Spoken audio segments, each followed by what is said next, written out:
Are you scared of the truth because you're trying to please other people? This is Vince Miller. Thank you so much for joining me for another daily devotional. Today we are in Galatians chapter 6. I'm going to read verse 12. Paul says, "It is those who want to make a good showing in the flesh who would force you to be circumcised, and only in order that they may not be persecuted for the cross of Christ." You know, there are all kinds of reasons that we do the things that we do. Sometimes the motive is clear, isn't it? Other times the motive might be a little murky. And sometimes we do it for the payoff, and other times we do it to avoid the consequences. Either way, there's always a motive, always, regardless of how conscious we are of it. So at the close of Galatians, Paul shines this bright light on the dark motives of the false teachers. Simply put, he points out that they're cowards. They were afraid of standing up for the gospel truth, so they adjusted the truth to their liking. They did it to avoid persecution by fellow Jews. They adapted the teaching to appease people who might be politically powerful and stand in opposition to the freedoms of the gospel. You know, turn on the news today, and you're going to see exactly the same tension and drama unfold on TV.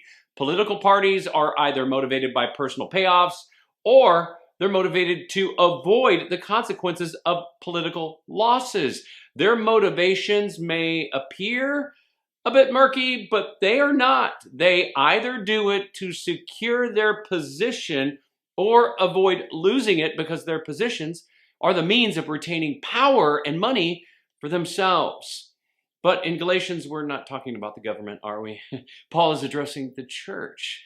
This is the one place we assume our leaders' motives will be truthful and righteous.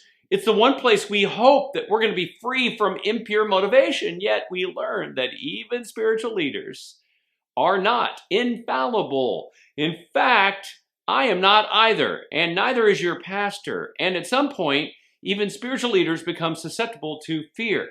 Fear of loss, fear of opposition, or fear of standing up for the truth as it is written. And there are certain texts of the Bible that I read that still disturb me. When I read them, they test me. There's this internal dialogue that happens where for a second I think, how should I say this again?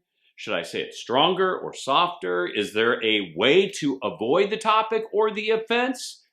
And this still happens to me because the living word always has something to say to our rapidly and vastly changing culture. There is a strong temptation for even spiritual leaders to adapt the gospel to our liking to ensure that we don't lose butts in the seats and bucks in our wallets, which is exactly the same issue in government and politics today. So today, the call of this text is for all of us to address our motivations. But I also would like to ask you to do something specific. Pray for me and all our pastors. Pray that our motivations as your spiritual leaders will always be pure, and that the gospel message will stand tall amidst the pressure to please people over preaching the gospel truth. I love you guys. I pray this has blessed you as it has me. If so, share it with someone else, and I'll see you right back here again tomorrow.